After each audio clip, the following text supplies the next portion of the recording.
Hello বন্ধুরা, royal educare YouTube চ্যানেলে তোমাদের সবাইকে স্বাগত। আমি অজয় বেরা। আজকে আমি নিয়ে চলে এসেছি এভিডে টেস্ট পেপারের বাংলা বিভাগের যে সেকেন্ড সেট, সেই সেটটা নিয়ে আজকে আমরা আলোচনা করব। চলো সঙ্গে থেকো। একের এক এখানে কোশ্চেনটা আছে, আচ্ছা এর আগে আপনাদের বাংলাদেশের পুলিশ? প্রশ্নকর্তা হলেন পথের দাবি উপন্যাসের যে অংশটা আছে সেখান থেকে নেওয়া। এই প্রশ্নটির উত্তর হবে অপশন গ, রামদাস তলওয়ারকর। রামদাস। একের দুই এখানে কোশ্চেন আছে, উন্মত্ততার জন্যই জলপ্রবাহকে নদের চাঁদের কি মনে হয়েছিল? নদের চাঁদের মনে হয়েছিল জীবন্ত। অপশন ক হবে অ্যান্সার, জীবন্ত। একের তিনে কোশ্চেন আছে, যেটি মা না নিয়ে ছাড়েননি। জ্ঞানচক্ষু গল্প থেকে নেওয়া এই অংশে তপনের মা কি না নিয়ে ছাড়েননি? এটা হবে অপশন গ, উত্তর হবে হোম টাস্কের খাতা। হোম টাস্কের খাতা না নিয়ে ছাড়েননি। একের চারে কোশ্চেন আছে, দস্যু পায়ের কাটা মারা জুতোর তলায় ছিল কি ছিল? আফ্রিকা কবিরা থেকে নেওয়া এই প্রশ্নের উত্তর হবে বিভৎস কাদার পিণ্ড।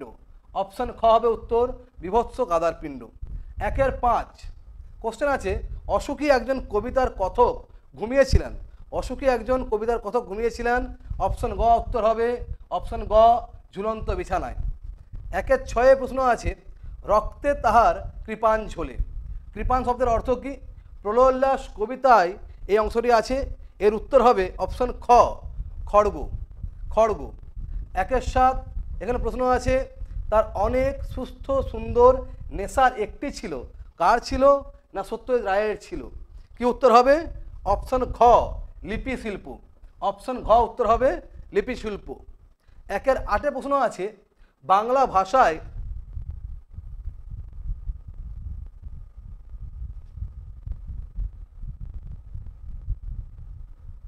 বিজ্ঞান প্রবন্ধটির প্রাবন্ধিক কে? উত্তর হবে অপশন ক, রাজশেখর বসু। রাজশেখর বসু। একের নয়ে কোশ্চেন আছে, সম্ভবত শেষ পর্যন্ত নিবের কলমের মানমর্যাদা বাঁচিয়ে রেখেছিলেন। এটা উত্তর হবে অপশন ক, সত্যজিৎ রায়। একের দশে প্রশ্ন আছে, যে সমাসের ব্যাসবাক্য হয় না তাকে বলা হচ্ছে নিত্য সমাস। ব্যাসবাক্য হয় না, নতুবা ব্যাসবাক্য করতে গেলে বাইরে থেকে অন্য পদ নিয়ে আসতে হয়, সেটা হচ্ছে নিত্য সমাস। উত্তর হবে। একের 11তে প্রশ্ন আছে, বর্ণচরা এই শব্দটির ব্যাসবাক্য কি? ব্যাসবাক্য হলো বর্ণ চুরি করে যে। অপশন গ উত্তর হবে, অপশন গ, বর্ণ চুরি করে যে। একের 12 প্রশ্ন আছে, অপূর্ব মুগ্ধ হইয়া সেই দিকে চাহিয়াছিল। এখানে দাগ আছে সেই দিকে। বলা হয়েছে চিহ্নিত পদটির কারক কোনটি হবে? সেই দিকে মানে কোন দিকে, কোথায়? এখানে উত্তর হবে অপশন ক, অধিকরণ কারক। একের 13 এখানে প্রশ্ন আছে, যে বর্ণ বা বর্ণ সমষ্টি কোনো ব্যক্তি বা বস্তুবাচক পদের শেষে যুক্ত হয়ে বচন নির্দেশ করে। যে বর্ণ বা বর্ণ সমষ্টি কোনো ব্যক্তি বা বস্তুবাচক পদের সঙ্গে যুক্ত হয়ে বচন নির্দেশ করে তাকে বলা হবে অপশন ঘ। অপশন ঘ আছে নির্দেশক। উত্তর হবে নির্দেশক। একের 14 প্রশ্ন আছে, লুপ্তকর্তা ভাববাচ্যের একটি উদাহরণ হলো। অর্থাৎ যে ভাববাচ্যের কোনো কর্তা থাকবে না, কর্তাটি লুপ্ত হবে, সেটা উত্তর হবে অপশন খ। এখানে আছে এত ঠান্ডা খাবার খাওয়া যায় না। এইটা হবে উত্তর, এত ঠান্ডা খাবার খাওয়া যায় না। এরপর প্রশ্ন আছে একের 15, মহাশয়ের কি করা হয়? এখানে প্রশ্ন আছে, এটি যে বাচ্চার দৃষ্টান্ত। কোন বাচ্চার দৃষ্টান্ত? না উত্তর হবে অপশন গ, ভাববাচ্য। উত্তর হবে ভাববাচ্য। একের 16 প্রশ্ন আছে, প্রভাতে জুঝিও বৎস রাঘবের সাথে। প্রভাতে জুঝিও বৎস রাঘবের সাথে। প্রশ্ন আছে, অর্থগত দিক থেকে বাক্যটি কোন শ্রেণীর? এটা উত্তর হবে অপশন ঘ। অপশন ঘ উত্তর হবে অনুজ্ঞাসূচক। অনুজ্ঞাসূচক। একের 17 প্রশ্ন আছে, যে বাচ্চে কর্তা অনুপস্থিত থাকে এবং কর্মই কর্তারূপে প্রতীয়মান হয়। যে বাচ্চে কর্তা অনুপস্থিত থাকে এবং কর্মই কর্তারূপে প্রতীয়মান হয় তাকে বলছে অপশন ক, কর্মকর্তৃবাচ্য। এর উত্তর হবে কর্মকর্তৃবাচ্য। এইখানে এই হচ্ছে 2 নম্বর সেটের এমসিকিউ প্রশ্ন এবং তার উত্তর। এরপর আমরা দেখে নেব যে এসএকিউ কোশ্চেনগুলোর উত্তর কী হবে। চলো দেখে নিই। প্রথমে আছে 2 এর দাগের 1 প্রশ্ন আছে, হরিদ্বার এ কথার সঙ্গে তর্ক চলে না। এই যে হরিদা চরিত্রটি কোথায় আছে না বহুরূপী গল্পে আছে। এই হরিদা বহুরূপী ছিলেন এবং আমরা দেখেছি যে হরিদা কীভাবে বিরাগী সেজে জগদীশ্বর বাড়ি গিয়েছিলেন এবং কীভাবে প্রণামী প্রত্যাখ্যান করে চলে এসেছিলেন। তারপরে এই প্রসঙ্গটা আসছে, হরিদার এ কথার সঙ্গে তর্ক চলে না। কোন কথা? এই উত্তরটা হবে যে হরিদা বললেন যে সন্ন্যাসী হয়ে টাকা কীভাবে স্পর্শ করি বল, এতে আমার ঢং নষ্ট হয়ে যায় না। এটাই হবে উত্তর, যে সন্ন্যাসী হিসেবে তিনি তো ওখানে গিয়েছিলেন, তাহলে সেই সন্ন্যাসীর গুণ, নির্লোভ যে মানসিকতা, সেটা ওনার মধ্যে থাকা উচিত। তাই সন্ন্যাসী হয়ে তিনি কীভাবে টাকা স্পর্শ করবেন, তাতে তার সাজসজ্জা, তার যে ঢংটা, সেটা নষ্ট হয়ে যায় বলে হরিদা মন্তব্য করেছেন। এটাই হবে এর উত্তর। হরিদার এই কথার সঙ্গে তর্ক চলে না। কী কথা? যে কথাটা বললাম যে এতে আমার ঢং নষ্ট হয়ে যায়, সন্ন্যাসী হয়ে আমি টাকা স্পর্শ করতে পারবো না। 2-1-2 এর প্রশ্ন আছে, ওই আওয়াজে মুখরিত হয়ে উঠল। অদল বদল গল্পের একদম শেষ অংশে আছে যে গ্রাম প্রধান অমৃতকে অদল এবং ইসাবকে বদল নাম দিলেন এবং গ্রামের আকাশ ও বাতাস অমৃত ইসাব অদল বদল এই আওয়াজে মুখরিত হয়ে উঠল। কি প্রশ্ন আছে? কোন আওয়াজে কি মুখরিত হয়ে উঠল? কোন আওয়াজে? অমৃত ইসাব অদল বদল কি মুখরিত হচ্ছে? গ্রামের আকাশ ও বাতাস। 2-1-3 নতুন মেশোকে দেখে জানলো সেটা। এটা হচ্ছে জ্ঞানচক্ষু গল্প থেকে নেওয়া হয়েছে। কি জানলো? তপন রাশি রাশি গল্প পড়েছে এবং বস্তা বস্তা গল্প, রাশি রাশি গল্প শুনেছে এবং বস্তা বস্তা গল্প পড়েছে, কিন্তু সে জানতো না যে গল্প লেখা এতই সহজ যে মানুষই যারা লিখতে পারে। নতুন মেশোকে দেখে সেটা এসে জানলো। কি উত্তর হবে? সে রাশি রাশি গল্প শুনেছে, বস্তা বস্তা গল্প পড়ছে, কিন্তু গল্প লেখা যে সহজ এটা জানছিল না, তার জ্ঞান ওটা ছিল না। নতুন মেশোকে দেখে ওটা জানতে পারলো। 2-1-4 প্রশ্ন আছে, তাছাড়া আমার বড় লজ্জা। পথের দাবি থেকে নেওয়া হয়েছে এই অংশে অপূর্ব আমরা দেখব যে সে বলছে যে নিমাইবাবু হচ্ছে পুলিশের বড় কর্তা, তিনি আমার আত্মীয়, পিতার বন্ধু এবং আমার পিতাই একদিন ওনার চাকরি করিয়ে দিয়েছিলেন। এটাই ওনার কাছে, অপূর্বর কাছে লজ্জা বলে মনে হয়েছে। 2-1-5 এতকাল নদের চাঁদ গর্ব অনুভব করিয়াছি। নদীর বিদ্রোহ গল্প থেকে নেওয়া এই অংশে নদের চাঁদ গর্ব অনুভব করেছে। বলছে কার জন্য গর্ব অনুভব করেছে? গর্ব অনুভব করেছে নতুন রং করা ব্রিজটার জন্য। নদীর উপরে যে ব্রিজটা ছিল, নতুন রং করা ব্রিজ, সেই ব্রিজটির জন্যই তিনি আসলে এতদিন গর্ব অনুভব করেছেন। 2-2 এখানে কবিতা থেকে প্রশ্ন নেওয়া হয়েছে। 1 নম্বর প্রশ্ন দেখি আমরা। 2-2-1 আঁকড়ে ধরে সে খড়কুটো। কবি এখানে খড়কুটো বলতে কি বলতে চেয়েছেন, কি বুঝিয়েছেন? খড়কুটো বলতে বোঝায় শুকনো ঘাস, অর্থাৎ তুচ্ছ বা সামান্য অবলম্বন। যুদ্ধ বিধ্বস্ত এই পৃথিবী, যেখানে মারণাস্ত্রের খেলা চলে, মানুষ বিপর্যস্ত দিশাহীন, সেই পৃথিবীতে একটা দুটো গান জানা এবং সেই গান নিয়ে এই পরিস্থিতিকে মোকাবেলা করা খুবই সামান্য অবলম্বন। লাইনটা কি আছে? গান তো জানি একটা দুটো, এবং তারপরে আছে আঁকড়ে ধরে সে খড়কুটো। একটা দুটো গান আমরা জানি, কই বলছেন সেই গান দিয়ে এত ব্যাপক বিপর্যয়, যুদ্ধবিধ্বস্ত পৃথিবীর এই যে দিশাহীন অবস্থা, তাকে আমরা কি করে মোকাবিলা করতে পারবো? এই খড়কুটো বলতে কবির এই সীমাবদ্ধতা, এই সীমাবদ্ধতাকে বোঝানো হয়েছে। এরপর দেখি 2-2 রুষিবেন দেব। কোশ্চেন আছে, দেব কেন রুষিবেন? রুষিবেন মানে রুষ্ট হবেন, রাখবেন। এখানে অভিষেক কবিতা থেকে নেওয়া হয়েছে এই অংশটি। এখানে দেব রুষ্ট হবেন যদি মেঘনাদের মতো একজন বীর পুত্র বর্তমানে পিতা রামের সঙ্গে যুদ্ধ করতে যান, তবে দেব অগ্নি রুষ্ট হবেন বলে মনে করেছেন মেঘনাদ। 2-2-3 কোশ্চেন আছে, আমাদের ইতিহাস নেই এমন বলা হয়েছে কেন? আমাদের ইতিহাস নেই এটা বলা হয়েছে এই জন্য, কারণ ইতিহাস লেখা হয় মূলত রাজা মহারাজা এবং যারা ধনী ব্যক্তি তাদের কীর্তি কাহিনীকে প্রকাশ করার জন্য।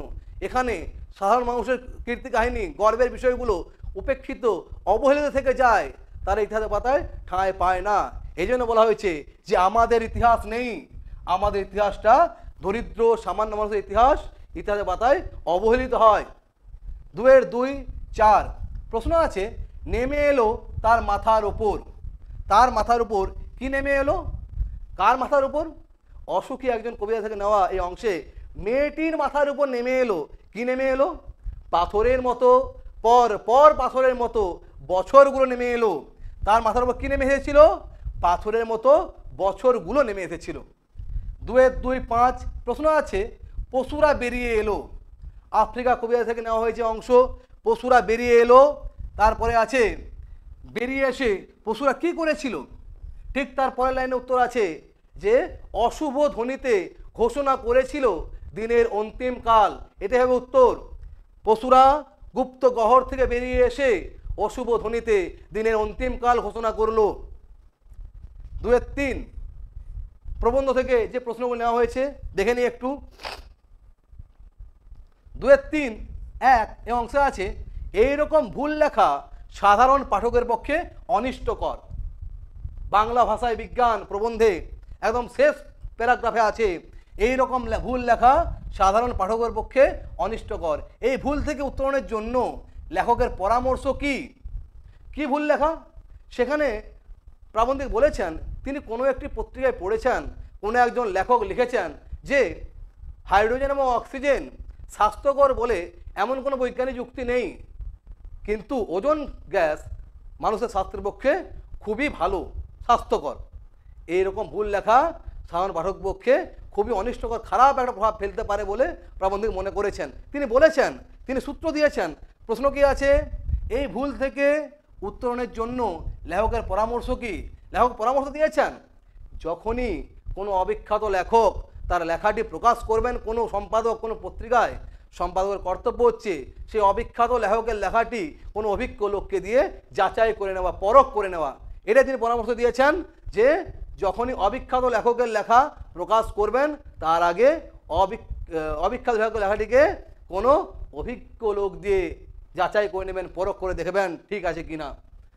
2-3-2 কোশ্চেন আছে, তাদের দোয়াতে গোঁজা পালকের কলম।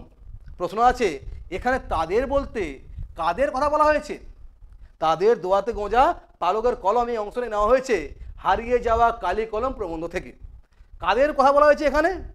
উইলিয়াম কেরি এবং উইলিয়াম জোন্স।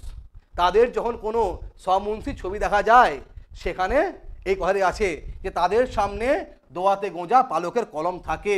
কাদের সামনে তাহলে? উইলিয়াম কেরি এবং উইলিয়াম জোন্স।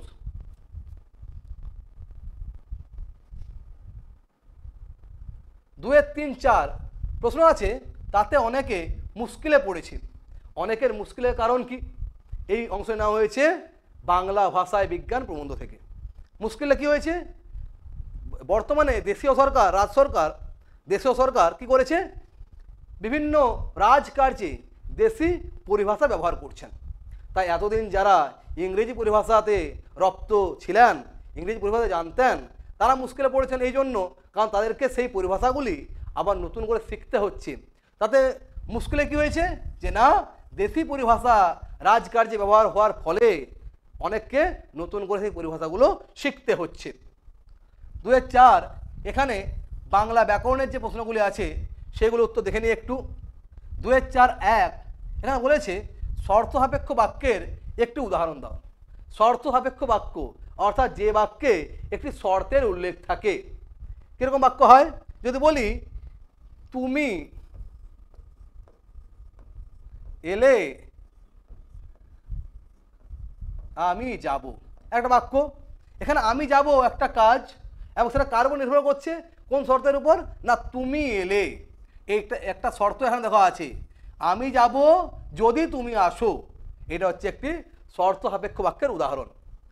2-4-2 এখানে আছে বর্ম খুলে দেখো আদুর গায়ে। প্রশ্ন আছে যৌগিক বাক্যে পরিবর্তন করো। বর্ম খুলে দেখো আদুর গায়ে, উত্তর কি হবে? বর্ম খুলো এবং দেখো আদুর গায়ে। কি হবে? বর্ম খুলো এবং দেখো আদুর গায়ে, এটা হবে উত্তর। নেক্সট দেখি 2-4-3 প্রশ্ন আছে তির্যক বিভক্তি কাকে বলে? দেখে নি একটু।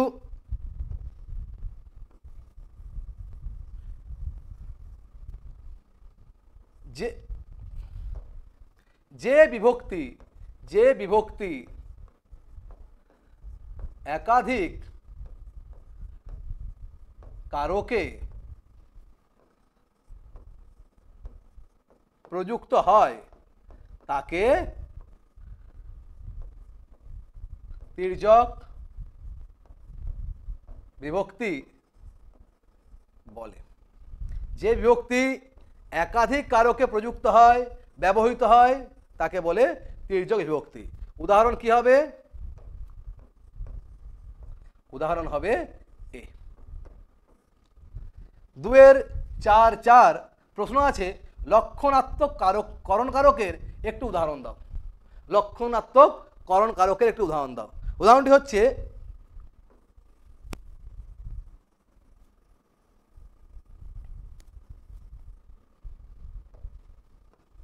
শিকারী বেড়াল গোঁফে চেনা যায়। শিকারী বেড়াল গোঁফ দেখে, গোঁফ লক্ষণটি দেখে শিকারী বেড়ালকে চেনা যায়। এটা হচ্ছে লক্ষণাত্মক করণের উদাহরণ। 2-এর 4-5 একটি কোশ্চেন আছে বিষাদ সিন্ধু কথাটির ব্যাসবাক্য সহ সমাসের নাম লেখো। কি হবে দেখে নি।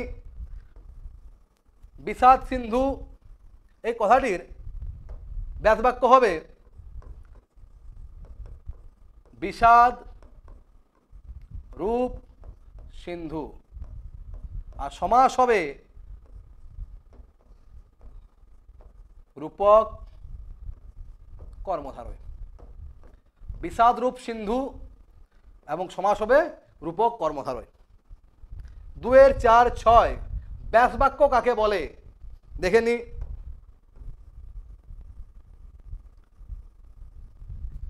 ব্যাসবাক্য হচ্ছে যে বাক্য বা বাক্যাংশের দ্বারা সমাসের অর্থটি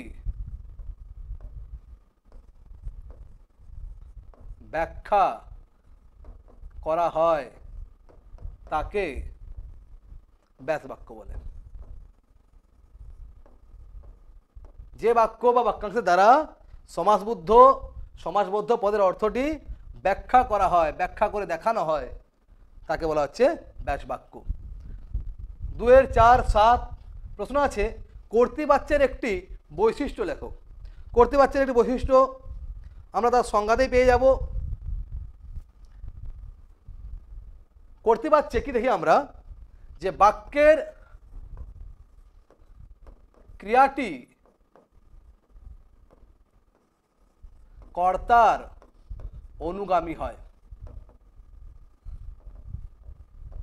অর্থাৎ কর্তৃপদ ক্রিয়াটিকে নিয়ন্ত্রণ করে। কর্তৃপদ ক্রিয়াটিকে নিয়ন্ত্রণ করে, এটা করা যেতে পারে। 2-এর 4-8 কোশ্চেন আছে বিভূতিভূষণ পথের পাঁচালী রচনা করেন। প্রশ্ন বাক্যটিকে কর্মবাচ্যে রূপান্তর করো। এটি কর্তৃবাচ্যে আছে এই বাক্যটি, এই বাক্যটিকে কর্তৃবাচ্য থেকে কর্মবাচ্যে রূপ দিতে হবে। আমরা করে নিই। এটা হবে বিভূতিভূষণ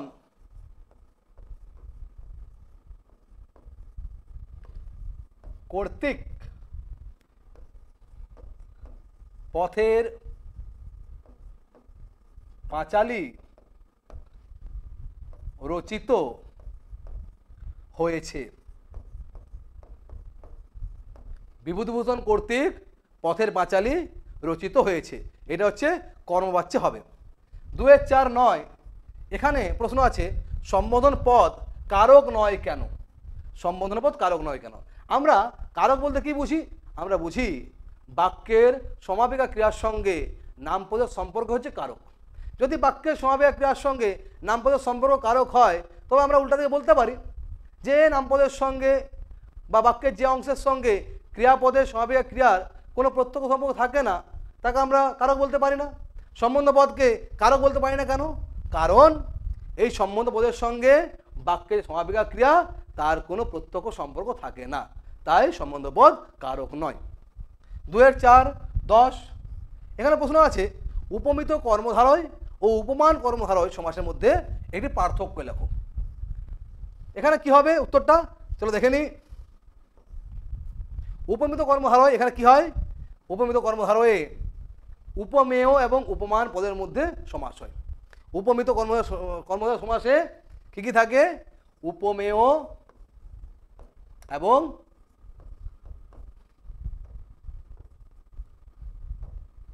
উপমান এই দুটি পদের মধ্যে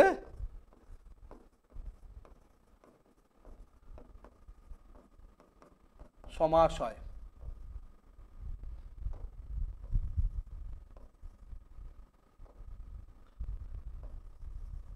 সমাস হয় সাধারণ ধর্মের উল্লেখ থাকে না। কোথায় থাকে না, না উপমিত কর্মধারয় সমাসে।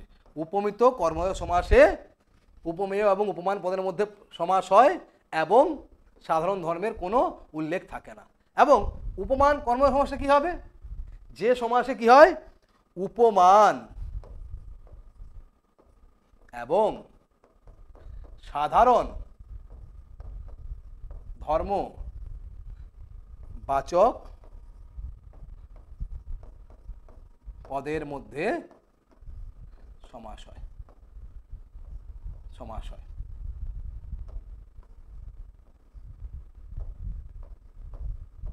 এবং উপমান কর্মধারয় সমাসে উপমেয় পদের কোনো উল্লেখ থাকে না। এই হচ্ছে পার্থক্য। আজকে আমরা এবিটিএ টেস্ট পেপারের যে দ্বিতীয় যে টেক্সট যে প্রশ্নপত্র সেটার এমসিকিউ এবং এসিকিউ পার্ট সমস্ত নিয়ে আলোচনা করলাম। দেখা হচ্ছে পরের ভিডিওতে, সঙ্গে থেকো, টাটা।